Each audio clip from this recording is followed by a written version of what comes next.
አንቺ ሊቅ የምትሆን የፕሮቴስታንት ሰው አምጥተሽው እኛ የምናነሳውን ትምህርተ ስላሴ ከመለሰ እኔ እውነት ፕሮቴስታንት ሆናለሁ። ሰብል ፕሮቴስታንት ሆንልሻለሁ። ትምህርተ ስላሴውን ከመለሰልኝ ነው የምልሽ። በመጽሐፍ ቅዱስ የማስረጃ ትምህርተ ትሪኒቲን ስላሴን ትምህርት በዚች ምድር ላይ እስካሁን አንድም ፕሮቴስታንት የለም።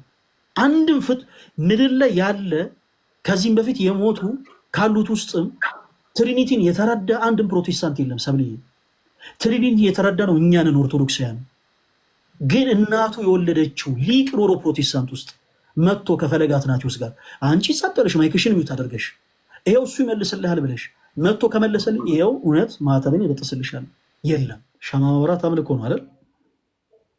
ሻማ ማብራት አምልኮ ነው አይዶን ነው አላውቅም።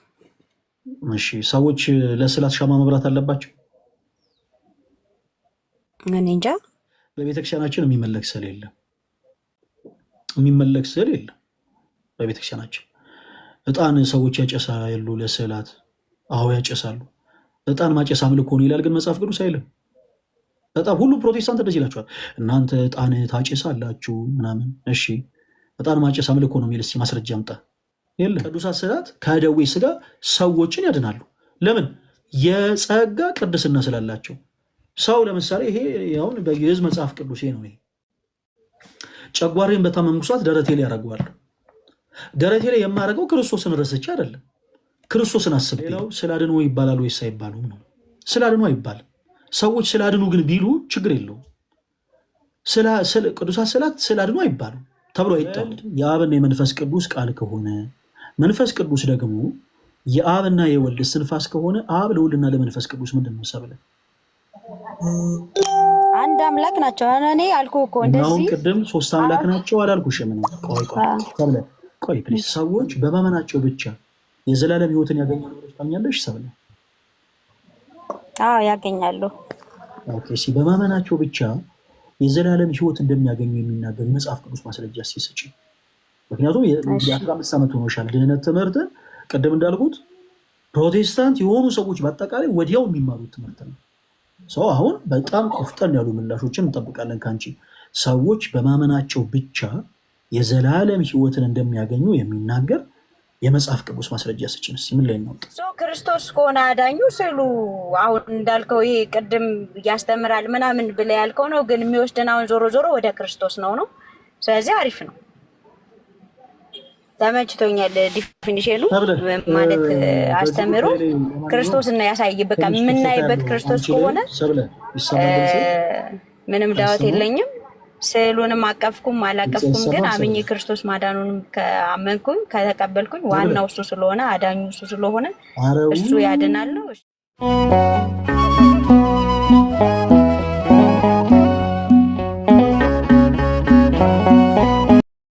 ደግሜ ልናገር፣ ስዕላት በኢትዮጵያ ኦርቶዶክስ ተዋሕዶ ቤተክርስቲያን አይመለኩም። ስዕላትን የሚያመልክ አንድም ኦርቶዶክስ የለም። ሰዎች ስዕላት ፊት ሻማ ያበራሉ። አዎ ያበራሉ። ሻማ ማብራት አምልኮ ነው አይደል? ሻማ ማብራት አምልኮ ነው አይዶን ነው አላውቅም። እሺ ሰዎች ለስዕላት ሻማ ማብራት አለባቸው? እኔ እንጃ። ኦኬ እሺ፣ እነዚህንም ነገሮች እርግጠኛ ሳትሆኝ ነው ማለት ነው እንዲሆነ። አሁን ምንድነው መሰለሽ ጥያቄዎችንም ይሁን አሴቶንን ስንሰጥ አንዳንድ ጊዜ የምንናገረውን ነገር ቅድመኛ እናውቀዋለን ወይስ አናውቀው የሚለውን ነገር ብናውቅ አሪፍ ነበር። ኤኒዌይስ በቤተክርስቲያናችን የሚመለክ ስዕል የለም። የሚመለክ ስዕል የለም በቤተክርስቲያናችን። እጣን ሰዎች ያጨሳሉ ለስዕላት። አዎ ያጨሳሉ። እጣን ማጨስ አምልኮ ነው ይላል፣ ግን መጽሐፍ ቅዱስ አይልም። በጣም ሁሉ ፕሮቴስታንት እንደዚህ ይላቸዋል። እናንተ እጣን ታጨሳላችሁ ምናምን። እሺ እጣን ማጨስ አምልኮ ነው የሚል እስኪ ማስረጃ አምጣ። የለም። የትኛውም ፕሮቴስታንት አምጥቶ በመጽሐፍ ቅዱስ የማስረጃ ይሄው እጣን ማጨስ አምልኮ ነው ይላል እዚህ ክፍል ሊላቸው አይችልም። ኦኬ ሻማ ታበራላችሁ ይላቸዋል ለስዕላት። አዎ ሻማ ይበራል። ሻማ ብራት ሲጀምር ስርዓት ቢግ ዲል ባይዘው ወይም ደግሞ የቤተክርስቲያን ግዴታ አድርጎም የተባለው ደግሞ ስርዓትም አይደለም። በነገራችን ከሞተው ሰው ፊት ለፊት ሻማ ይበራል። ሻማ በሩለት ማለት አመለኩት ማለት አይደለም። አይ ሻማ ማብራት አምልኮ ነው የሚል ካል አምጣ ማስረጃ በሉት። ኦርቶዶክሳውያን ብዙ ጊዜ ሰዎች የሆነን ሀሳብ ይዘው ሲመጡ ልናስጠላቸው ይገባል። ይዘው የመጡትን ሀሳብ በመጀመሪያ አንዳንድ ጊዜ በቀደዱልን ቱቦ ስለምንፈስ ነው ብዙ ጊዜ የምንቸገረው። ሰው መጥቶ ይኸው ሻማ ታበራላችሁ እና ይኸው አምልኮ ምናምን ሲላችሁ ኦኬ እስቲ ማስረጃ ስጠን፣ ሻማ ማብራት አምልኮ ነው የሚል ማስረጃ ስጠን። አምጣመልን ማስረጃ። ያኔ አይን ፍጥጥ ጥርስ ግጥጥ ምንም የትኛውን ማያከል ፈርዘር አይዱም በዛ ሐሳብ። ባጭሩ እኛ የኢትዮጵያ ኦርቶዶክስ ተዋሕዶ ቤተክርስቲያን አማኞች ስዕላትን አናመልክም። ታመልካላችሁ ይለን ካለ መጥቶ ከኛ ጋር መወየት ይችላል አለን። ይኸው ዝግጁ ነን። ሌላው ስላድኑ ይባላል ወይስ አይባሉም ነው። ስላድኑ አይባልም። ሰዎች ስላድኑ ግን ቢሉ ችግር የለውም። ቅዱሳት ስዕላት ስላድኑ አይባሉም ተብሎ አይጠሩም። ሰዎች ስላድኑ ብለው ግን ቢጠሯቸው ራሱ ኃጢአት አይደለም፣ ምንም ችግር የለውም። ምን ተብሎ ነው የሚጠሩት? ቅዱሳት ስዕላት። ቅዱሳን የምንላቸው ደግሞ በጸጋ ቅዱስ፣ እነዚህ ሁሉ በአጠቃላይ ቅዱስ ቅዱስ ቅዱስ የሚል ቅጽል የገባላቸው የባህሪ ቅድስና ኖሯቸው ሳይሆን በጸጋ ቅድስና ስላላቸው ስዕላት ቅዱሳት ስዕላት ተብሎ ነው የሚጠሩት። ሰዎች ግን ስላድኑ ቢሏቸው ምንም ይደዝማተር ችግር የለው። ስላድኑ የተባሉት የክርስቶስ ኢየሱስን የማዳን ስራ ተረስቶ አይ በመስቀል ተሰቅለው ደማቸውን አፍሰሰው ያዳኑ ስዕላት ናቸው እያሉ አይደሉም ኦርቶዶክሳውያን። ከደዌ ስጋ ግን ያድናሉ። ከደዌ ስጋ ያድናሉ። ባይዘዌ ቅዱሳት ስዕላት ከደዌ ስጋ ሰዎችን ያድናሉ። ለምን? የጸጋ ቅድስና ስላላቸው። ሰው ለምሳሌ ይሄ አሁን በግዕዝ መጽሐፍ ቅዱስ ነው። ይሄ ጨጓሬን በታመምኩ ሰዓት ደረቴ ላይ ያደርገዋል። ደረቴ ላይ የማደርገው ክርስቶስን ረስቼ አይደለም፣ ክርስቶስን አስቤ ነው። ቅዱሳት ስዕላትንም ሰዎች ባይዘዌ ቅዱሳት ስዕላት አንዱ የቋንቋ ዘርፍ ነው ብያቸዋለሁ። ቤተክርስቲያናችን ወንጌልን ከምሰብክባቸው ቋንቋዎች መካከል አንዱ ናቸው። አንደኛው ሊተራል ላንጉጅ ነው፣ ሁለተኛው የምልክት ቋንቋ ነው፣ ሶስተኛው ስዕላዊ ቋንቋ ነው። ሰዎች ስዕላትንም አንስተው ለምሳሌ ትሪኒቲን ስዕል አንስተው ሰውነታቸውን ቢዳስሱ ከደዌ ስጋ ሊፈወሱ ይችላሉ። ክርስቶስን ግን ረሱ ማለት አይደለም። ከዚህ ጋር ተያይዞ ቅድም የተነሱን ሀሳብ ሊመልስላችሁ ምናልባት እህታችን ምናምስቲ ነበረ ሰዎች ኢየሱስን እንደው ረስተው ስዕሉን ባይመለከቱ የሚል ነገር። የኔ ተወዳጆች ሰዎች ስዕሉን ሲመለከቱም ይሁን ስዕሉ ከደዌ ስጋ ያድነናል ሲሉ ክርስቶስን ረስቶ አይደለም፣ ክርስቶስን አስበው ነው። ምሳሌ ላንሳ። የማቴዎስ ወንጌል ምዕራፍ 9 ከቁጥር 20 ላይ ማቴዎስ 9:20 እንደዚህ ይላል፣ እነሆም 12 ዓመት ጀምሮ ደም የሚፈሳት ሴት በኋላው ቀርባ የልብሱን ጫፍ ዳሰሰች። ይሰማል? የልብሱን ጫፍ ዳሰሰች። በልቧ ልብሱን ብቻ የዳሰስኩ እንደሆነ እድናለሁ ትል ነበረችና፣ ኢየሱስም ዘወር ብሎ አያትና ልጅ ሆይ አይዞሽ እምነትሽ አድኖሻል አላት ይላል። እምነትሽ ምን ብሎሻል? አድኖሻል። ተመልከቱ። ይህቺ ሴት 12 ዓመት ደም ሲፈሳት ነበረ። ወደ ክርስቶስ ቀረበች፣ የልብሱን ዘርፍ ነካች፣ ተፈወሰች። የነካችው ጨርቁን ነው። ጨርቁ ልክ እንደኛ እንደለበሱን አይነት ጨርቅ ነው። ጨርቁ ግን ቅድስና አለው። የምን? የጸጋ ቅድስና። ክርስቶስ ገንዘብ ያደረገው ቀሚስ ስለሆነ፣ ክርስቶስ ገንዘብ ያደረገው ጨርቅ ስለሆነ የጸጋ ቅድስና አለው። ለእኔ እንደለበስኩት አይነት ቲሸርት አይደለም ያ ቀሚስ። ሰው ሄደች፣ ቀረበች፣ ጨርቁን ነካችው። ጨርቁ ስትነካው ክርስቶስ ዞር አለና እምነትሽ አድኖሻል አላት። ተወዳጆች ይቺ ሴት የክርስቶስ የልብሱን ዘርፍ ስትነካ ክርስቶስን ረስታ አይደለም የነካችው። ምን ሆነሽ ነው? እንዴት ክርስቶስን ረስተሽ እንዴት ልብሱን ትነኪያለሽ? እንዴት ይባላል? አይባልም። ምክንያቱም ቀድሞም የልብሱን ዘርፍ የነካችው ክርስቶስን አምና ነው። ያንን ጨርቅን በጣም ዙሪያ በጣም ብዙ ጨርቆች አሉ። በጣም ብዙ ጨርቆች፣ በጣም ብዙ ወፍራሞች፣ ቀጭኖች፣ አጭሮች፣ ረዥሞች የለበሷቸው በጣም ብዙ ጨርቆች ነበሩ። እነዛን ሁሉ መንካት ትችል ነበረ ጨርቅ ቢሆን መፍትሄው። ነገር ግን ያቺ ሴት በልቧ ታስብ የነበረው ምንድነው? የክርስቶስን የኢየሱስን ጨርቅ ከነካው እድናለሁ ነው። ሰው እንደ እምነቱ አዳነች። ዛሬም በቤተ ክርስቲያናችን ሰዎች በእምነታቸው ይድናሉ። ሰው እንደ እምነቱ ሰው መጽሐፍ ቅዱሱን የነካው እንደሆነ እድናለሁ ብሎ መጽሐፍ ቅዱስን ከደዌ ስጋ ተይዞ ሰውነቱን አስነክቶ ይድናል። ያዳነው ምኑ ነው? እምነቱ። ቅዱሳት ስዕላትን አንስተው ሰዎች ከደዌ ስጋ ታመናልና እንድን ዘንድ ቆይ እንደው አካላችንን እንዳሰስበት እንደው አካላችን እናስነካው ብለው ባስነኩበት ቅጽበት ይድናሉ። እንደዚህ ስንል ክርስቶስ ረሱ ማለት ነው ወይ? አይደለም። ያቺ ሴት ጨርቁን የነካችው ተሞኝት አይደለም። ጨርቅ ግዑዝ ነገር እኮ ነው። ጨርቁን ግን የነካቸው ኢየሱስን አስባ ነው። ሰዎች የለም የተጸለየበትን የተቀደሰ ውሃ ጠጥቼ እድናለሁ ብለው አምነው ጸበልን ጠጥቶ የተቀደሰበትን ወይም ደግሞ ጸሎት የተደረገበትን ውሃ ጠጥተው ከደዌ ሥጋ ይድናሉ። ምናቸው ያዳናቸው? እምነታቸው ክርስቶስ እንዳለው። ሰዎች የለም እንደው መቅደሱ ገብቼ መሬቱ ላይ በደረቴ በተኛ እፈወሳለሁ ብለው አምነው ወደ መቅደሱ ሮጠው ሄደው ለሞት እያጣጣሩ ሮጠው ሄደው በመቅደሱ መሬት ላይ አርፈው ተኝተው ከደዌ ሥጋ ይድናሉ። ምናቸው አዳናቸው? የኔ ተወዳጆች እምነታቸው። ወደ መቅደሱ ገብቼ መሬት ላይ ልሁን ሲሉ ኢየሱስን ረስቶ አይደለም። መጽሐፉን ሰውነቴን ላስነካውና ድናለሁ ሲሉ ኢየሱስን ረስቶ አይደለም። ስዕላትና እንደው አንስቼ እንደው ሊያዘው እንደው እያለቀስኩም ቢሆን እግዚአብሔር ይስማኝ ብለው ጸሎትን ሲያደርጉ ክርስቶስን ረስተውት አይደለም። ይቺም ዮስኬና ነው የምትባለው። ባይዘው ዮስኬና የምትባል ሴት 12 ዓመት ደም ሲፈሰት የነበረችው ሴት የክርስቶስን የቀሚሱን ዘርፍ የነካችውን ኢየሱስን ረስተው አይደለም። ይልቁኑ ኢየሱስን አስበን ነው። ኢየሱስን አስበን ነው። ይሄን ቃል ይዘን ሳናፍርበት ካለብን ደዌ እንድናለን ብለን ሰውነታችን የምናስነካው ኢየሱስን አስበን ነው። ኢየሱስን የማን ቃል ስለሆነ? የክርስቶስ ቃል ስለሆነ። እዚህ ወደ መቅደሱ ሮጠን ሄደን መሬቱ ላይ ብናርፍ ራሱ እንደው የዛ መሬት ራሱ አፈሩ ቢነካንስ እንኳ እንድናለን የምንለው አፈር አምላኪዎች ሆነን አይደለም። አንዳንዶች እንደዚህ አይነት ስም ይሰጡናል። ባይዘው አፈር አምላኪዎች ሆነን አይደለም። ይቺም ሴት 12 ዓመት ደም ሲፈሳት የነበረች ሴት ጨርቅ አምላኪ ሆነ አይደለም። ጨርቁን ብትነካ ክርስቶስን አስባ፣ አፈሩን ሄደን ብንዳሰሰው ክርስቶስን አስበን ነው። ኦኬ፣ ያ ቦታ የተቀደሰ ስፍራ ነው። እዚህ የተቀደሰ ቦታ ላይ ሄጄ የክርስቶስ ኢየሱስ ስም እየተጠራ ስጋው በሚፈተትበት ደሙ በሚፈስበት ስጋው በሚቆረስበት ቦታ ላይ ቀርቤ አፈሩን እንኳ በነካ እድናለሁ ብሎ ሰው አምኖ ከሄዶ አፈሩን ነክቶ ይድናል።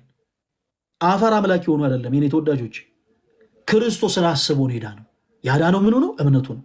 ማቴዎስ 9 ደግሞ ለዚህ ጥሩ ምሳሌ ነው። የማቴዎስ ወንጌል ምዕራፍ 9 ከቁጥር 20 ክፍሉን በደንብ ያዙት። ኦኬ 19 ላይ እንደዚህ ይላል፣ ኢየሱስም ተነስቶ ከደቀ መዛሙርቱ ጋር ተከተለው፣ እነሆ ከ12 ዓመት ጀምሮ ደም የሚፈሳት ሴት በኋላው ቀርባ የልብሱን ጫፍ ዳሰሰች።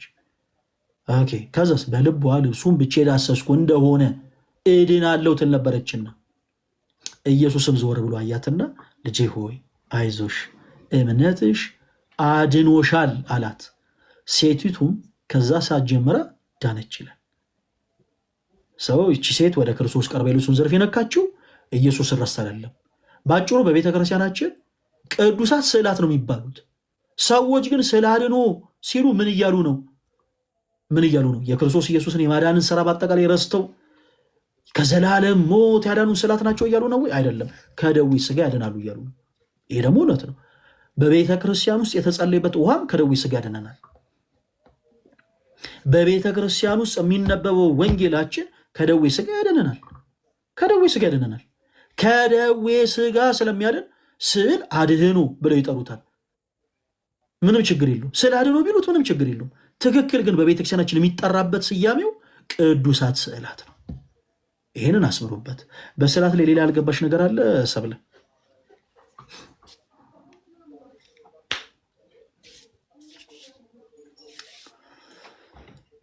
እሺ ፈለገዬ፣ በጣም ጥሩ ምሳሌ ነው ያመጣኸው። በጣም አመሰግናለሁ። ግን አሁን ስለ ኢየሱስ ክርስቶስ የልብሱን ጫፍ እንኳን ብነካ እድናለሁ ብላ 12 ዓመት ደም ሲፈሳት የነበረ ሴት የደሟ ምንጭ ሲቆም በእምነቷ ነው። ትክክል። ግን የነካቸው የኢየሱስን ስዕል ማን ነው? ልብስ ነው። እና ኃይልም ከኔ ወጣ እንዴት አወክ? ይህ ሁሉ ሰው ይገፋል እኮ ሲሉት አንድ ኃይል ከኔ ወጣ ብሎ ሲላቸው ያላቸው ምንድነው የሆነው? ያቺ ሴት እኔ ነኝ ብላ ስትል እምነቷ አድኗታል። እምነቷ ግን ማን ነበረ? እዛ ጋር ክርስቶስ ነው ያሳየችን። እሷም ማን ነው? ክርስቶስን ነው፣ በስዕሉ አይደለም። ጨርቁንም ብትነካ ግን የእሱን ነው። አመነች፣ ነካችው። ሰው አሁንም ቅዱስ ስዕላትን ብንአቀፍ ብንይዝ ያድነኛል ብለን ብንል በዛ ውስጥ ክርስቶስ አልፎ ነው የሚያድነን። ክርስቶስ ከሆነ አዳኙ ስዕሉ አሁን እንዳልከው ይሄ ቅድም ያስተምራል ምናምን ብለህ ያልከው ነው፣ ግን የሚወስደን አሁን ዞሮ ዞሮ ወደ ክርስቶስ ነው። ስለዚህ አሪፍ ነው። ተመችቶኛል። ዲፊኒሽኑ ማለት አስተምሮ ክርስቶስን ያሳይ በቃ የምናይበት ክርስቶስ ከሆነ ምንም ዳውት የለኝም። ስዕሉንም አቀፍኩም አላቀፍኩም ግን አምኜ ክርስቶስ ማዳኑንም ከአመንኩኝ ከተቀበልኩኝ ዋናው እሱ ስለሆነ አዳኙ እሱ ስለሆነ እሱ ያድናል ነው። እሺ ተረድቻለሁ። አይሰማም እንዴ ድምጽ ሰብለ ኤኒዌይስ ወይ እያነዳው ስለሆነ ድምጼ ትንሽ በታደምጪ ጥሩ ነበር። ሁሉንም ሀሳቦች እንዲሁ ዝም ብለሽ ባትቃወሚያቸው ጥሩ ነው። ዊዛውት ኤኒ ሪዝን ዝም ተብሎ የሆነ ሀሳብ ተቃውሞ አይቀርብበትም። የሆነ አንድ መረጃ ቢኖርሽ ጥሩ ነበር። እዚህ ላይ በጣም ሰፊ የሆነ ክፍተት ያለው አንቺ ላይ ባጭሩ በጣም ብዙ ዝም ተብሎ የሆነ ሀሳብ ተቃውሞ አይቀርብበትም።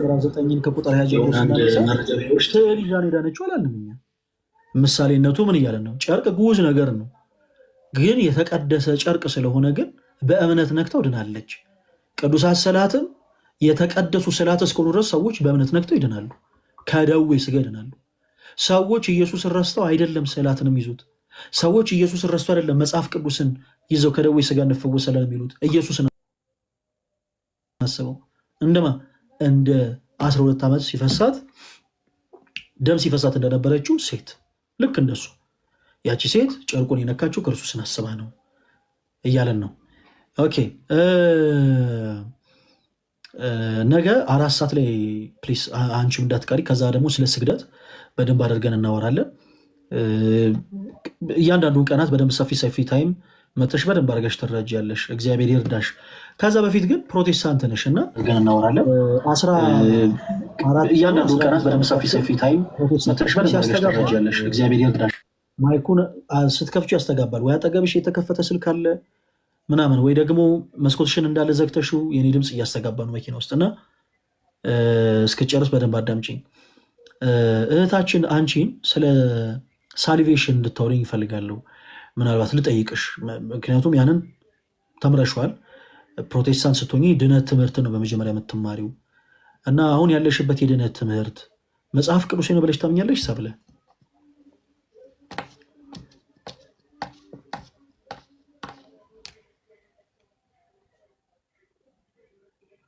ሰብለ አይሰማም? እየወራሽ ከሆነ ማይኩ ዝግ ነው። እሺ ፈለገዬ አልሰማም ወይ? አይሰማም? እየወራሽ ከሆነ ማይኩ ዝግ ነው። ኦኬ እያወራሁ ነበረ አልሰማኸኝ መሰለኝ። ስዕላት ቅዱሳን ናቸው ስንል መቀደሳቸውን በምንድን ነው የምናውቀው ብዬ ነበረ መጀመሪያ። ኦኬ እሺ፣ አሁን ያለሽበት ቅዱሳን ናቸው ስንል መቀደሳቸውን በምን የምናውቀው? በጣም ጥሩ። እዚህ ጋር ስዕል ይታይሻል አይደል? ይህ ፕሮቴስታንት መጽሐፍ ነው። እሺ፣ ስዕላት ቅዱሳን ናቸው ስንል መቀደሳቸውን በምን የምናውቀው?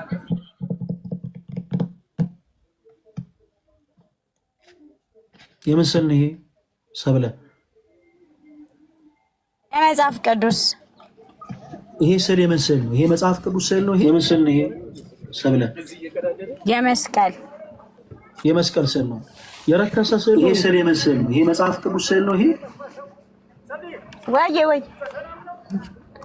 የመስቀል ስዕል ነው። የረከሰ ስዕል ነው። የተቀደሰ ስዕል ነው።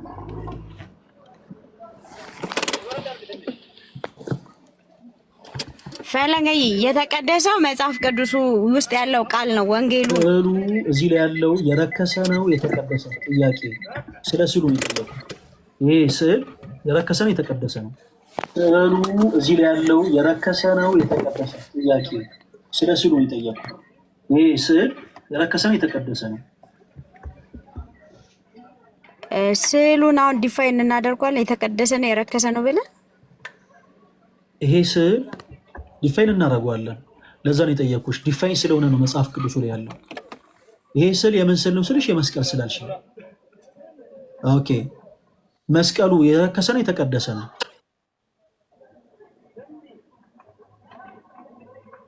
የተቀደሰ መጽሐፍ ቅዱሱ ላይ ስላለ ቴንክ ዩ። ስለዚህ መጽሐፍ ቅዱስ ላይ ያለውን ሀሳብ የተቀደሰውን ሀሳብ ገላጭ በሆነ መልኩ ስለ የሆነ መልኩ ተቀመጠ። ስለዚህ ለእኛ ይህ ግር የሚለን ነገር አይደለም። ስዕሉ ይሄ ስዕል ቅድስናን እንዴት ነው ገንዘብ ያደረገው ስንል የተቀደሰውን መስቀል ገላጭ ሆኖ ስለተቀመጠ የረከሰውን ገላጭ ሆነ ነገር አይደለም። ይሄ ሰው በመጽሐፍ ቅዱስ ላይ ለምሳሌ ጳውሎስ ስለ ክርስቶስ በሐዋርያት ሥራ ላይ እንደተጻፈው ስለ ክርስቶስ እንደተሰየፈ መከራ እንደተቀበለ ሕማም እንደተቀበለ ገላጭ ሆነ መልኩ የሚሳለውን ስዕል የረከሰ ነው ወይስ የተቀደሰ የሚለውን ለመለየት ባጭሩ ስሉን ኦብዘርቭ ማድረጋችን በቂ ነው። ከስር ቅድም ብያቸዋለሁ፣ በቤተክርስቲያናችን የሚሳሉ ስዕላት ገላጭ ሆነው ይቀመጣሉ። ጳውሎስ ስለ ክርስቶስ እንደተሰየፈ፣ እስጢፋኖስ በድንጋይ ስለ ክርስቶስ እንደተወገረ፣ ጴጥሮስ ስለ ክርስቶስ በመስቀል ተዘግዝቆ እንደተሰቀለ የሚሉት ሀሳቦች በአጠቃላይ በቤተክርስቲያናችን በደንብ ተደርገው ገላጭ ሆነው ይቀመጣሉ። እነዚህ ስዕላት ቅዱሳን እንደሆኑ የምንረዳው በምንድን ነው? ገላጭነታቸው ቅዱስ የሆነውን የመጽሐፍ ቅዱስን ሀሳብ ነው ወይንስ ጀስት ዝም ብሎ ኒውትራል የሆነ ነገር ነው? በዛን ላይ ይባላል። ለምሳሌ የሞናሊዛ ስዕል የተቀደሰ ስዕል አንለው፣ የረከሰም ስዕል አንለው፣ ኒውትራል ነው። ምንም ነገር አይደለም። ጀስት ባዶ የሆነ ስዕል ነው። በመጽሐፍ ቅዱስ ላይ ግን ያለውን ለምሳሌ ክርስቶስ ኢየሱስ ስለኛ ኃጢአት ስለኛ በደል በቀራንዮ መስቀል ተሰቅሎ ስጋውን መቁረሱን ደሙን ማፍሰሱን ገላጭ ሆኖ ግን ስዕል ያ የተቀደሰ ስዕል ነው። ለምን? የተቀደሰውን ቃል ገላጭ ሆኖ ስለተቀመጠ። በመጽሐፍ ቅዱስ ላይ ይሄ መስቀል የተቀመጠው የተቀደሰ ስለሆነ ነው። በተቀደሰው የእግዚአብሔር ቃል ላይ የረከሰ ነገር አይቀመጥም። በተቀደሰው የእግዚአብሔር ቃል ላይ ይሄ ስዕል የተቀመጠው የተቀደሰ ስዕል ስለሆነ ነው። ገላጭነቱ ምንድን ነው? ክርስቶስ የሰቀለበትን መስቀል። ይሄ መጽሐፍ ቅዱስ ስትገልጡ በውስጡ የእነዚህ ሁሉ ወረቀቶች አሉ፣ ይታያቸዋል። እነዚህ ሁሉ ወረቀቶች ኖርማል ወረቀቶች ናቸው። ወረቀቶቹ እንኳን ስዕሉ ሰብለ ወረቀቶቹ እንኳን ቅድስናን አግኝተዋል። በምኑ? በቃሉ። ቃሉ ስላረፈበት ወረቀቱ እንኳ ማረጋገጫ አምጡ እስቲ ይሄ ነገር ቅድስና እንዳገኘ ከሰማይ ቤት ማህተም ያለበትን ማረጋገጫ አምጡ ማለት አይጠበቅብንም። ወረቀቱ እንኳ ቅድስናን አግኝቷል። ለምን? ቃሉ ቅዱስ ቃሉ ስለተጻፈበት፣ ቅዱስ ቃሉ ስላረፈበት። ወረቀቱ እንደሌላ አይነት ወረቀት አይደለም። ሰዎች ፍርድ ቤት ይዘውት እንደሚሉት ፋይል አይደለም። ይሄ ወረቀት የተቀደሰ ነው። ለምን? ቅዱስ ቃሉ ስላረፈበት። ቅዱሳት ስዕላትም ቅዱሳት ናቸው ምንለው በምንድን ነው? ቅዱስ የሆነውን የክርስቶስ ኢየሱስን ወንጌል ገላጭ ሆነው እስከተቀመጡ ድረስ ነው። ካልሆኑ ግን ሰው የራስውን አመለካከት ይሰጥ። ኒውትራልም ሊሆን ይችላል። ለምሳሌ ኃይለሥላሴ ፎቶ ሰው ስሎ ቢያስቀምጠው ነው ይሄ የተቀደሰ ነው የረከሰ ነው ወደ ማለት እና ተከራ ውስጥ አንገባም። ለምን? ምክንያቱም መጽሐፍ ቅዱስ የሆነ ኮንሰፕት ያለው ስላልሆነ ጀስት ኒውትራል ነው። የተቀደሰ ነው ምንለው የተቀደሰውን ቃል ገላጭ ሆኖ ስናገኘው። ኦኬ ተመልሶ ይሻላል። እሺ አሁን መጽሐፍ ቅዱስን የተቀደሰ ነው የምንለው እንዳልከው ወረቀቱም ተቀድሷል። ኖርማል የነበረው ወረቀት ምክንያቱም የእግዚአብሔር ቅዱስ ቃል ስለተጻፈበት፣ መስቀሉንም ደግሞ ቅዱስ ቃሉ ላይ ስላለ የተቀደሰ ነው ብለን ያዘን። እሺ ስዕላቶቹ አሁን የተቀደሱ ናቸው የምንለው ቤተ መቅደስ ያሉትን ስዕሎች ብቻ ነው ወይንስ ከዛም ውጭ ያሉትን ስዕሎች ሁሉም ኤኒዌር ያሉት? እሱ አሁን ያንቺ ጉዳይ አይደለም ሰብለ፣ እሱ እንትን አይደለም። ይሄኛው ያንቺ ጉዳይ አይደለም። ይሄኛው የምትደነግገው ቤተክርስቲያን ነች። እነዚህ ነገሮች ለምሳሌ ቤተክርስቲያናችን እነዚህ መጽሐፍት የተቀደሱ ናቸው የምትለው ቤተክርስቲያናችን ነች። ለምሳሌ ይሄን መጽሐፍ ቅዱስ ነው ያለችው ቤተክርስቲያን ነች። ቤተክርስቲያንን መጽሐፍ ቅዱስ ሳይሆን የሰራት ቤተክርስቲያን ናት፣ መጽሐፍ ቅዱስንም ጭምር የሰራችው። ስለዚህ የተቀደሰ ነው ወይ አይደለም የሚለውን ነገር የምትደነግገው ቤተክርስቲያን ነች። እሱ ለቤተክርስቲያን ተው። አሁን አላስፈላጊ በሆነ ነገር ጊዜሽን አታባክኝ። ለአንቺ የሚጠቅምሽን ነገር በመጀመሪያ ያዡ። አሁን ለአንቺ የሚጠቅምሽ ቅዱሳት ስዕላት መጽሐፍ ቅዱስ ናቸው ወይስ አይደሉም የሚለው ሀሳብ በመጽሐፍ ቅዱስ ማስረጃ ሲደገፍ ናቸው። ኦኬ እንዴት ሆኑ? ቅድም ብዙ ጥቅስ አንስተናል። ጥቅማቸው ምንድን ነው? ጥቅማቸው ይሄ ነው፣ አለቀ። አሁን አንቺ ፕሮቴስታንት ስለሆንሽ ማለት ነው። ኦኬ ሰው እስካሁን ስለ ስርዓት ያወራነው ሀሳብ በጣም በቂ በሆነ መልኩ የተረዳሽ ይመስለኛል። አሁን ጊዜሽን ሳታባክኝ የእኛም ጊዜ ሳይቃጠል ስለ ድህነት አንቺ ትንሽ እንድታወሪ ፈልጌ ነበረ። ምክንያቱም 15 ዓመት ሆኖሻል ፕሮቴስታንት ከሆንሽ እና ስለ ድህነት ደግሞ በጣም ሁሉም ፕሮቴስታንት 1 ዓመት የሆኑም ፕሮቴስታንት ያወራል። እንዴት ገና ፕሮቴስታንት ሲሆኑ ሰዎች የሚማሩት ትምህርት የድህነት ትምህርት ስለሆነ እና ሰብለ ስለ ድህነት የተወሰኑ ሀሳቦችን ብቻ ነው መነሳልሽ። ብዙ አላቆይሽም። አንቺ እኔን ያቆየሽውን ያክል እኔ አንቺን አላቆይሽም። ምክንያቱም በዋናነት ፕሮቴስታንት የሆኑ ሰዎች ከኦርቶዶክሲያን ጋር ሲመጡ በነገራችን ላይ የእኛ ልዩነት ስዕላቶች አይደለም፣ የእኛ ልዩነት ገድላት አይደለም፣ የእኛ ልዩነት ስግደት አይደለም፣ የእኛ ልዩነት ምናምን ሌላ ነገር አይደለም። የእኛ ልዩነት ክርስቶስ ነው። የእኛ ልዩነት ትምህርተ ሥላሴ ነው። የእኛ ልዩነት ነገረ ድህነት ነው እና ትልቁ ልዩነታቸው ላይ ፎከስ እንድታደርጉ እፈልጋለሁ ፕሮቴስታንቶች። እህታችን ሰብለ አሁን ያለሽበት የነገረ ድነት ትምህርት መጽሐፍ ቅዱስ ነው ብለሽ ሰምተሽ?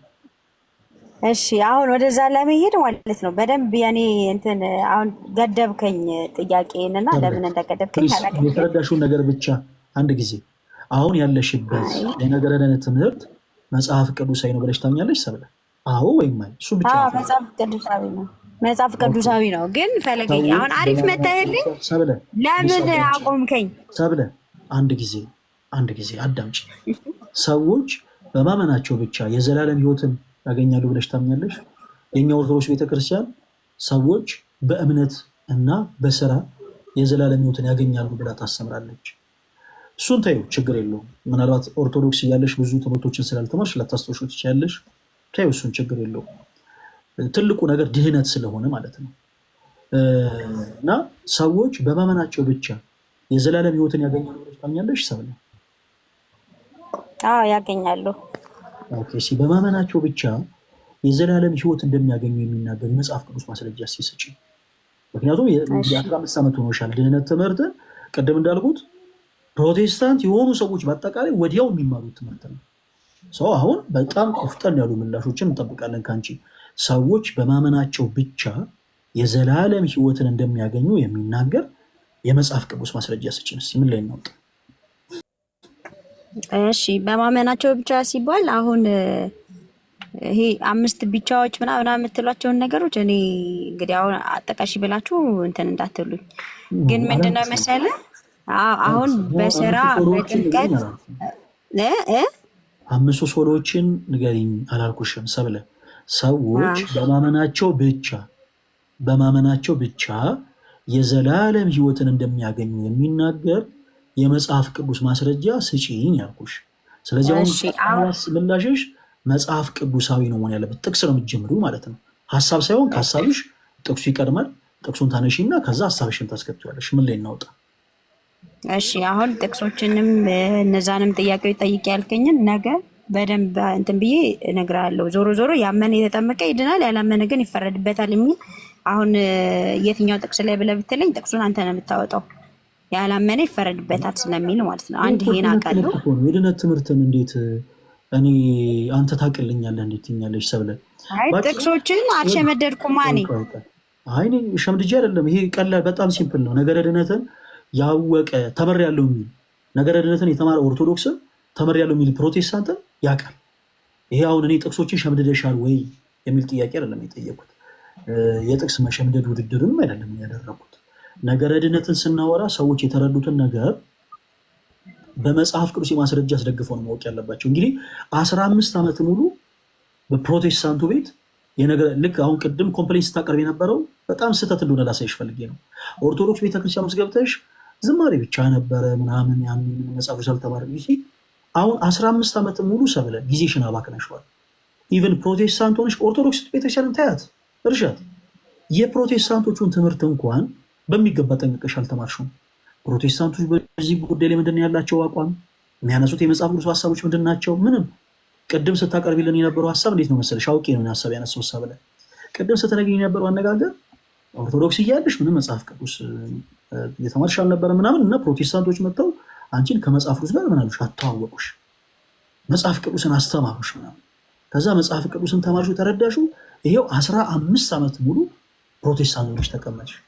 በአጭሩ ለአንቺ ማሳየት የፈለግኩት ነገር ይኸው በሏት እውቀቷት ምናምን የሚል ሀሳብን አይደለም ለማቅረብ የፈለግኩት። አሁንም ጭምር ጊዜሽን አባክነሽዋል። ፕሮቴስታንት የሆኑ ሰዎች መጽሐፍ ቅዱስን አስተማሩኝ ያልሽ እንጂ አላስተማሩሽም። ኦኬ። ምክንያቱም አስተማሩኝ የሚል ሰው የተማረውን ትምህርት ቆይ ፕሊስ አንድ ጊዜ እስክጨርስ አዳምጪ ሰብለ። ይህ ሀቅ ስለሆነ ነው። ሀቅ ስለሆነ ግድ የለም አዳምጪ። አንድ ፕሮቴስታንት የሆነ ሰው ፕሮቴስታንቶች መጽሐፍ ቅዱስን አስተምረውኛል ሲል እነሱ ሀሳብ አድርገው ማጣቀሻ አድርገው ገንዘብ አድርገው የሚያነሷቸውን ጥቅሶች በአጠቃላይ ገንዘብ አድርጎ መጥቶ ከኛ ጋር የሚወራው ሊያውም 15 ዓመት የአንድ ወጣት እድሜ ማለት ነው። ኢማጂን የአንድ ወጣት እድሜን ሙሉ ኦርቶዶክስ ቤተክርስቲያን በከንቱ ከሰሻት እንጂ መጽሐፍ ቅዱስን ሳታስተምረኝ ቀረች፣ ወንጌልን ሳታስተምረኝ ቀረች ብለሽ በከንቱ ከሰሻት እንጂ አሁንም እየተማርሽ አይደለም። ኤኒዌይስ ምን እናደርጋለን? እኔና አንቺ የምንጀምረው ከሳሊቬሽን ነው። እሺ የእናንተ የነገረ ድህነት ትምህርት ምንድን ነው? እንደ አዲስ 15 ዓመት ሙሉ ያቃጠልሽውን ጊዜ አሁን ላይ ትጠቀሚበትና ፕሮቴስታንት የሆኑ ሰዎች እኔ ይሄው ፎሎ አድርጌሻለሁ። አሁን በቃ ነገ እንደማትቀሪ ተስፋ አደርጋለሁ። ዛሬ ላይ ለላይቭ ብቻ አይ በቃ ችግር የለም ምናምን ብለሽ ነገ ከቀረሽ በአንቺ ነው የሚሆነው። ምንም ችግር የለውም። እኔ አሁን ፎሎ አድርጌሻለሁ። ነገ ላይቭ እንደገባው ማንም ሰው ሳላስገባ በመጀመሪያ ሼር ማድረገው ለአንቺ ነው። ዛሬ ቀንሽን እንዳለ ተጠቀሚና እስቲ ፕሮቴስታንቶች ያስተማሩሽን የመጽሐፍ ቅዱስ ትምህርት እንመልከተው። ምክንያቱም ትልቁ ነገር ሳሊቬሽን ነው። ድነሻል ወይ ነው። ኦርቶዶክሲያን ድናችኋል ወይ ነው ትልቁ ጥያቄ። ስዕላት አይደሉም ትልቁ ጥያቄዎች፣ የህይወት ጥያቄዎች አይደሉም ስዕላት። ባይዘው ስግደት የህይወት ጥያቄ አይደለም፣ ድህነት ነው የህይወት ጥያቄ። ምንለያየው እኛ አንድ በትምህርተ ሥላሴ፣ ሁለት በነገረ ክርስቶስ፣ ሶስት በትምህርተ ድህነት በሳሊቬሽን ትምህርት። ስለዚህ ስለ ትሪኒቲ እኔ አላስጨንቅሽም፣ ስለ ነገረ ክርስቶስ አላስጨንቅሽም ሰብለ።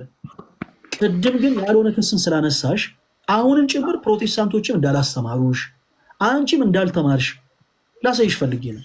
15 ዓመት ሆኖሻል ፕሮቴስታንት ኮንሽ። እስቲ ፕሮቴስታንቶች ያስተማሩሽን ትምህርት እስቲ ንገሪኝ። ስለ ሳልቬሽን እስቲ እናንሳ።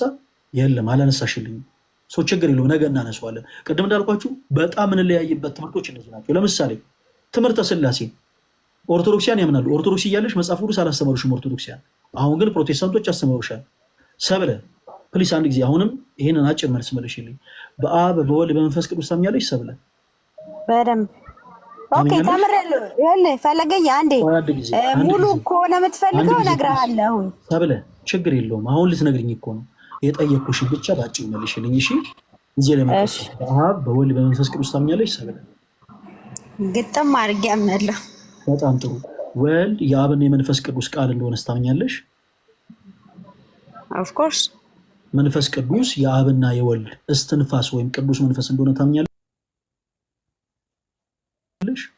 አዎ።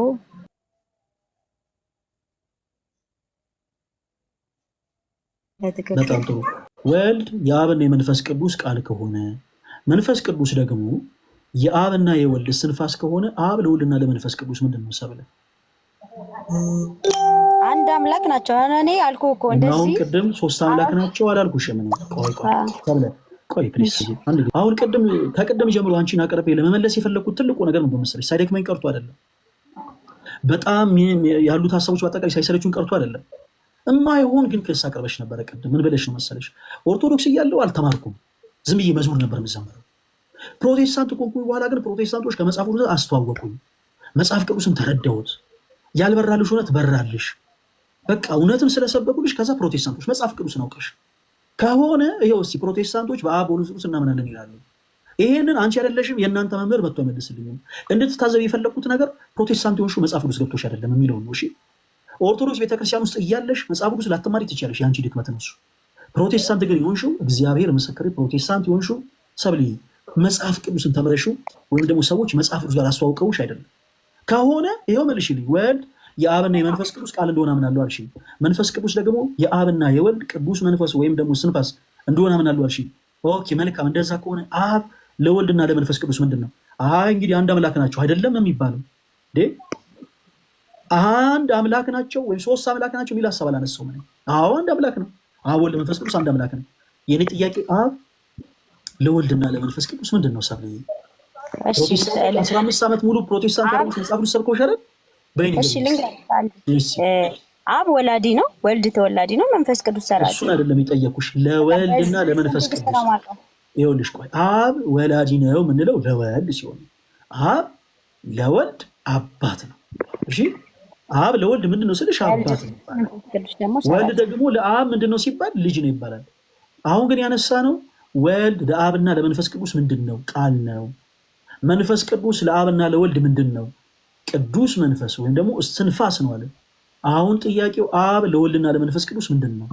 ሰብልዬ አብ ለወልድና ለመንፈስ ቅዱስ እሺ፣ ለሁለቱ ምንድን ነው? አታውቂውም? በቃ አታውቂውም።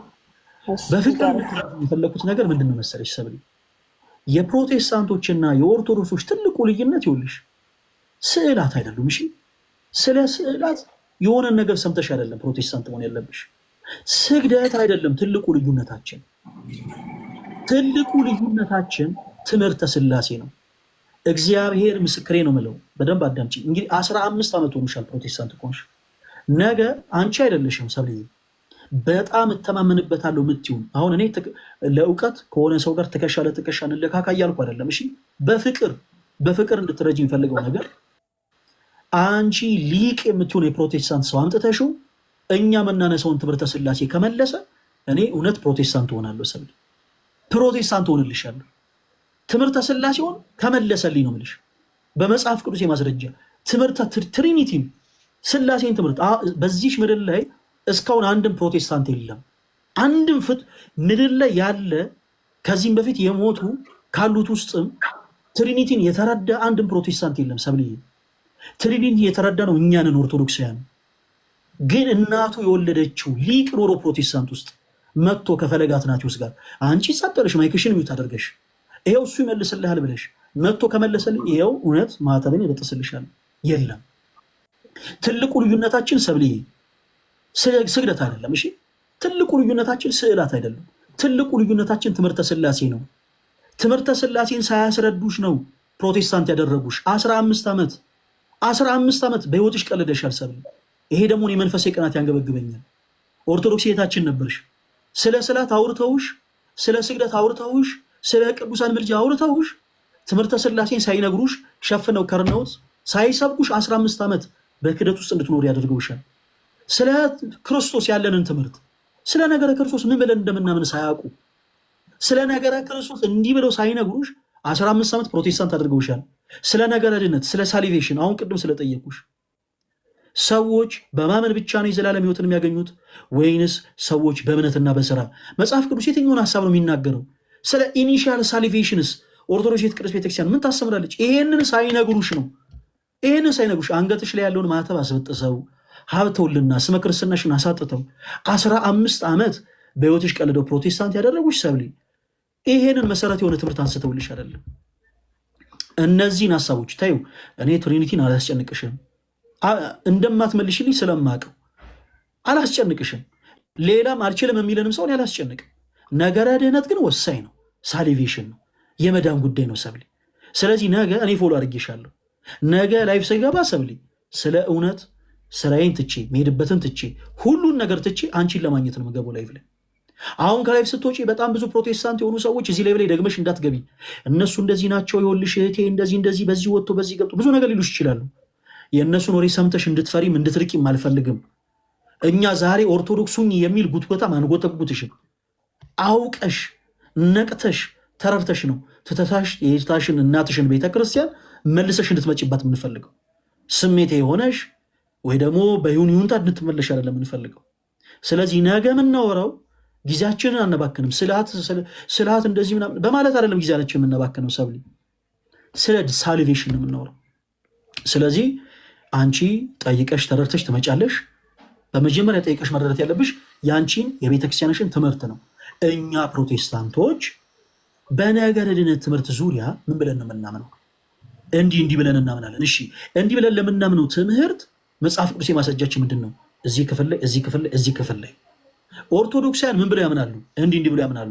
የእነሱን ትምህርት የሚቃወመው ውስጥ ጥቅስ የትኛው ነው? ይሄ ያን ይዘሽ ትመጫለሽ። አንቺ ምናልባት አንደበት እንኳን ቢያጥርሽ ሰብሌ በጌታ ፍቅር ለምንሻለሁ፣ ሰዎችን ጋብዢ፣ አስገባልሻለሁ። ፓስተር ሊሆኑ ይችላሉ፣ የተከበሩ የቤተክርስቲያን ሽማግሌዎች ሊሆኑ ይችላሉ፣ በጣም ደግሞ ታናናሽ የሆኑ ለእምነታቸው ፍቅር ያላቸው ወጣት አገልጋዮች ሊሆኑ ይችላሉ። እኔ አስገባልሻለሁ ሰብል። አንቺ አንዳቸውን ጋብዢ፣ በነገረ ድነት ዙሪያ እናወራለን። ነገ በዚህ አጋጣሚ ሁላችሁም አዳምጡ። ፕሮቴስታንት የሆናችሁ ቶች ወንድሞች፣ ሰብሊ መጣችም አልመጣችም የምናወራው ስለ ነገረ ድነት፣ ስለ ሳሊቬሽን። በዚህ አጋጣሚ ኦርቶዶክስ ሆናችሁ ከኦርቶዶክስ ቤተክርስቲያን እንዲሁ የቤተክርስቲያንን ትምህርት ሳታውቁ የወጣችሁ ነገ ሁላችሁም እንዳትቀሩ። በቃ ማንም ሰው እንዳይቀር። ኦርቶዶክስ ነበራችሁ፣ አሁን ፕሮቴስታንት ሆናችኋል። ወይ ሙሉ ወንጌል ናችሁ፣ ወይ መካነ ኢየሱስ፣ ወይ መሰረተ ክርስቶስ፣ ወይ ቃለ ሕይወት፣ ወይ ተልእኮ ለትውልድ፣ ወይ ብርሃነ ወንጌል ምናምን ብቻ አንዱ ውስጥ አላችሁ አይደል? ነገ እንዳትቀሩ። ነገኑ ከኛ ጋር በፍቅር ትከሻ ለትከሻ እንለካካ፣ ዘራፍ እኔ በልጣችኋል ምናምን አይደለም። በፍቅር በጣፈጠ አንደበት ስለ ሳሊቬሽን እናውራ። ኦኬ፣ ስለ ነገረ ድነት እናውራ። ከዛ በኋላ ማነው በእውነተኛ የመጽሐፍ ቅዱስ መሰረት ላይ የተመሰረተ ማን ነው በእውነተኛ የመጽሐፍ ቅዱስ መሰረትነት ላይ ተመርኩዞ እውነታን አውቆ ተረርቶ ህይወትን ያገኘው ማን ነው የሚለውን መጽሐፍ ቅዱስ ይዳኘናል። ዳኛችንን መጽሐፍ ቅዱስ አድርገን ነገ እናውላለን። ሰብሊ ነገ እንዳትቀሪ እሺ? አደራ በሰማይ አደራ በምድር። እሺ አይ እመጣለሁ፣ ግን እኔ ከእንደዚህም ይልቅ አዚ ጀነራል ማስተማሩ ጥሩ ነው። ግን እኔ አሁን በግል እንዳልኩ ደህንነቴን ሳላቀርቻ አይደለም፣ ነገረ ድነቴ አውቄ ተምሬ ነው አስተምረውኝ። ግን አሁን እኔ ያልኩ አሁን ላይ ነው በደንብ እስቲ ምንድነው ኦርቶዶክስ ጋር እና እኛ ጋር ያለው ዲፍረንስ ምንድነው የሚለውን ነገር ማወቅ ስለፈለኩኝ ካንተ እየጠየቁ ነው። ከኔም ደግሞ ነው ሞር ማለት ነው ልዩነቱን ነገ እናየዋለን። በደንብ አዳምጪኝ እሺ። አንደኛ ስህተት አስተምረውኛል አሁንም አትበይ። ተምረሽ ቢሆን ኖሮ ሰብሊ የተማርሽውን ነገር ለመናገር ለመመለስ አትቸገሪ።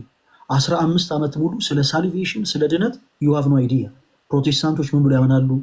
ተይ ኦርቶዶክሳቸውን ታያቸው። ፕሮቴስታንቶች ምን ብሎ ያምናሉ? አሁን ላይ በመጽሐፍ ቅዱስ ማስረጃነት የምትናገሩ ኮንፊደንስ ኖርሽ። አሁን ኦርቶዶክሲያን እንግዲህ በጨለማ ውስጥ አሉ ነው የሚባለው አይደል? ለፕሮቴስታንቱ ኦርቶዶክሲያን በጨለማ ውስጥ ናቸው። ወንጌል ያስፈልጋቸዋል ማለት ለእኛ በጨለማ ውስጥ ላለነው ልታበሪልን የምትችሉ አንዲትም ብርሃን የለችም፣ አንዲትም ጥቅስ የለችም። ለምን ኦልሬዲ ይሄንን የሆነ ሰዓት ላይ ጀስት የሆነ ነገር አሉሽ፣ የሆነ ነገር ተረዳሽ። በመጽሐፍ ቅዱስ መሰረት ግን ያስነገቡሽ የሆነች አንዳች ነገር ስለሌለ አሁን ላይ እያወራንበት አይደለም። ልዩነቱን ማወቅ ትፈልጊያለሽ? መልካም ሰብሊ፣ እኛም ዳስዋሩ እኛም እሱን ነው የምንፈልገው። ልዩነቱን አንቺም ትምህርቶችሽን ጥቅሶችሽን ይዘሽ ትመጫለሽ ጠይቀሽ፣ ምንም ሬዲ ሳትሆኚ ሳትዘጋጂ ነይ አሁኑ አምጪ ፍለጪ የትንፍጩ ዱቄቱን አምጪ አንልም። ተዘጋጅተሽ ነይ። ነገ 4 ሰዓት እኔ ቃል ላይ ላይቭ እገባለሁ። ነገ 4 ሰዓት ላይቭ እንደገባው ሼር ማድረገው ላንቺ ነው። ሼር አደረግልሻለሁ። ልዩነቱን ነገ እናያለን። በመጀመሪያውን ግን አንቺ የፕሮቴስታንት ያለሽበትን 15 ዓመት ሙሉ ኖሬበታለሁ ያልሽውን የፕሮቴስታንት ቤተ እምነትን አስተምሮ ይዘሽልን ትመጫለሽ። በተመሳሳይ ደግሞ ምን መጋበዝ እንችላለን? ምን አይነት ቻንስ ሰጥቼሻለሁ? ምናልባት አንቺ አንደበቱን ምናልባት አንዳንድ ጊዜ ሰው አፈጣጠር ይለያል። አንዳንድ ሰው አንደበቱ ጥሩ ነው፣ ነገሮችን አስተካክቶ ሲናገር፣ ነገሮችን አከናውኖ ሲናገር ጎበዝ ነው፣ አንደበቱ ጥሩ ነው። የአንዳንዱ አንደበት ደግሞ ብዙ መረዳቱ ኖሮት እንደው ሲናገር አንደበት ሊያጥሩ ይችላል። እንዲህ አይነት ችግር እንዳይፈጠር ሰብሊ አንቺ የምትፈልጊውን አገልጋይ ነገ እዚሁ ላይ እኔ ኢንቫይት አደርገዋለሁ። እዚህ ላይ እንዲመጣ አድርጌው አንቺን እንዳስገባውሽ እኔ ኢንቫይት አድርጌ አስገባዋለሁ። ይኸው እንትን የሚባልን አካውንት አስገባልኝ። እሱን ባለውበት ቸርች አገልጋይ ነው፣ እኔን ያስተማረኝ ሰው ነው፣ እሱ ቀርቦ ይነጋገር በይን። እነዚህን ሀሳቦች በደንብ አድርገን አንስተን እናወራዋለን። ምንም ችግር የለውም። ነገ ብቻ እንዳትቀሪ ሰብሊ፣ እንዳትቀሪ። እሱን ብቻ ነው የምፈልገው። እሺ ሰብሊ? ፈለገዬ በጣም አመሰግናለሁ። ጋብለሽ። አሜን አሜን። እግዚአብሔር ያክብርልኝ። ጌታ ይባርክሽ። ጌታ መንፈስ ቅዱስ ወደ እውነተኛው መንገድ ይምራሽ። ሚስጥሩን ጥበቡን ሁሉ ይግለጽልሽ። እህታችን በርቺ፣ ነገ እንዳትቀሪ።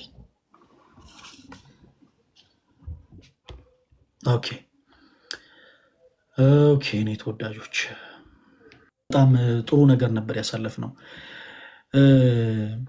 ፕሮቴስታንት የሆኑ አንዳንድ ኦርቶዶክስ የሆኑ ወንድሞችን ብዙ ጊዜ ስጠይቅ ከሚመለሱ መልሶች ውስጥ አንዱ ወጣቶች ሲሆኑ በተለይ ድሮ ሲጋራ ጨስ ነበር፣ እቅም ነበር ምናምን እና በቃ ከዛ በኋላ ፕሮቴስታንት የሆኑ ሰዎች አገኘው፣ ሰበኩኝ፣ አይቃምም አሉኝ፣ አይጨስም አሉኝ። ከዛ ፕሮቴስታንቱ እነዚህን ሰዎች እኛ አንጠላቸውም፣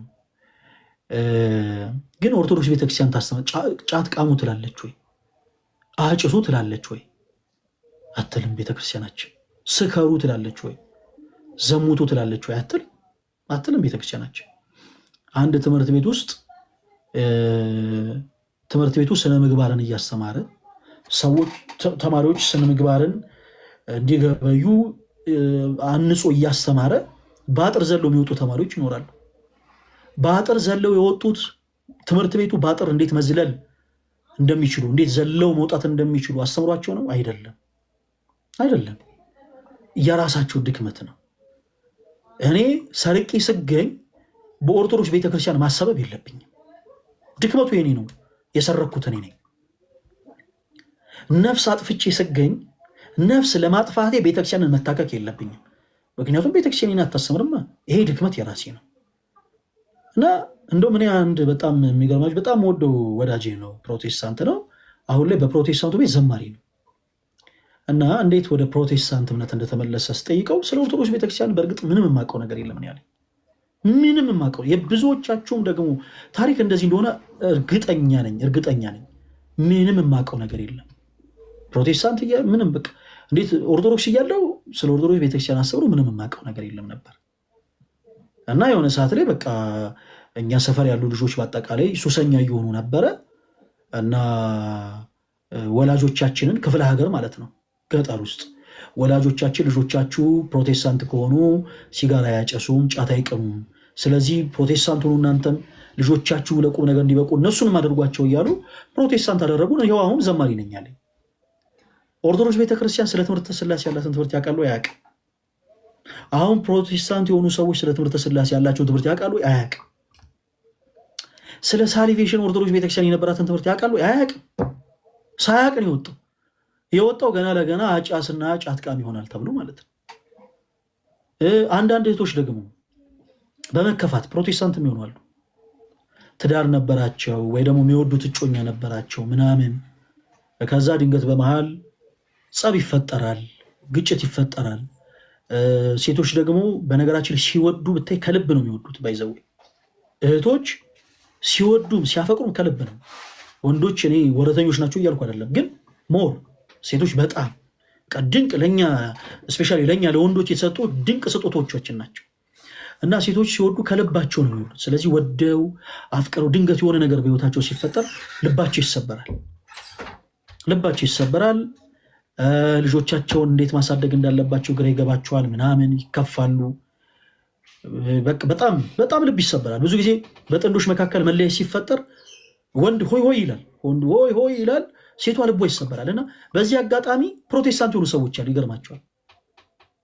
በተከፉበት ሰዓት አይዟችሁ የሚል የሚያጽናኑ ሰዎች ስለነበሩ ዙሪያቸው ፕሮቴስታንቶች ሆነው አይዟችሁ ምናምን በቃ እግዚአብሔር ኢየሱስ ነገር ያስተካክላል ይባላል። ከዛ መቸገራቸውን ስለሚያውቁ ቸርች ወስዷቸዋል። ከዛ ትንቢት መጥቶልሻል ይባላል። ከዋሻው ዋሽታል በሉ። በተለይ ፕሮቴስታንት የሆናችሁ ቶች ወንድሞች ታውቁታላችሁ። ትንቢት መጥቶልሻል ይባላል። እንድትጸናና ይደረጋል። እንድትጽናና እግዚአብሔር እንዲህ ብሎኛል፣ ይሄ በዙሪያሽ ያለው ነገር በአጠቃላይ ይነቀላል። ሁሉም አሜን ይልላታል። ያቺ ሴት ተጨንቃለች ያላለ ጭንቀቷ እንዲቀልላት ትፈልጋለች። ስለዚህ አሜን ትላለች። ትምህርትን ሳያውቁ ብዙዎች ፕሮቴስታንት ሆነዋል። ባጭሩ ብዙዎች ፕሮቴስታንት ሆነዋል። ይህንን የማነሳው ለዘለፋ ለቀል ለትችት አይደለም። እና ፕሮቴስታንት እህት ወንድሞቼ በተለይ ኦርቶዶክሳዊ ባክግራውንድ ኖሯችሁ ከዛ ፕሮቴስታንት የሆናችሁ ሰዎች